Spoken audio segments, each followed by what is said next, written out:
बद्ध बद्धास भेटता बद्ध सिद्ध नव्हे. देहापाशी गेला देही तो कैसेने होईल विदेही, म्हणून ज्ञात्या वाजून नाही ज्ञानमान. या कारणे ज्ञाता पाहावा, त्याचा अनुग्रह घ्यावा. हा प्रसंग जो आहे पर्टिक्युलरली देवशोधन नाम याच्यामधला तो माझ्या जीवनामध्ये असलेला भाग आहे, म्हणून मला तो विशेष प्रिय वाटतो. की स्वामींच्याकडे ज्या वेळेला मी पहिल्यांदा गेलो होतो त्यावेळेला त्यांनी तो दासबोध ग्रंथ माझ्या हातात दिला.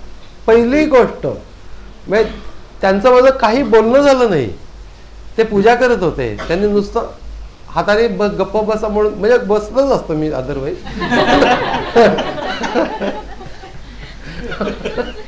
पण असं हाताने सांगितलं, मी शांत बसलो. मग त्यांनी पहिली कृती कुठली केली असेल तर पूजा त्यांची संपल्यानंतर त्यांनी दासबोध ग्रंथ काढून माझ्या हातात दिला आणि पाहिजे ते पान उघडा म्हणून सांगितलं. आणि तशी स्वामी स्वरूपानंदांची पण पद्धत होती की कोणतंही पान उघडायचं आणि तुमच्या ज्या काही शंका असतात किंवा प्रश्न असतात त्याची उत्तरं सर्वसाधारणपणे त्या प्राणावरती ती मिळतात. म्हणजे माणसांना अजूनही तुम्ही बघाल तर गोंदवलेकर महाराजांच्या प्रवचनांच्या पुस्तकामध्ये पण असं होतं. म्हणजे मला स्वतःलाच त्या गोष्टीचा अनुभव आहे. तर मी ते पान वगैरे उलटायच्या अगोदर मी पाहिलं की त्यांनी खुणबिण काय घालून ठेवलेलं नाही ना, कारण की पुण्यातली माणसं असली की ते चौकस असतात भयंकर.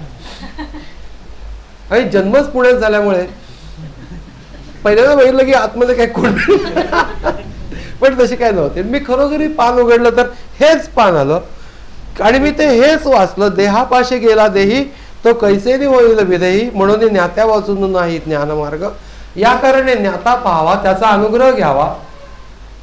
सारा सारा विचारे जीवा मोक्षप्रद. हे निसंदिग्धता निर्माण झाली. मग हा समास माझ्या दृष्टीने विशेष आहे, पण तो थोडक्यात याचा अर्थ असा आहे की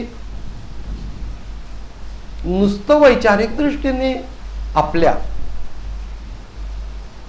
हे कळेलच असं काही सांगता येत.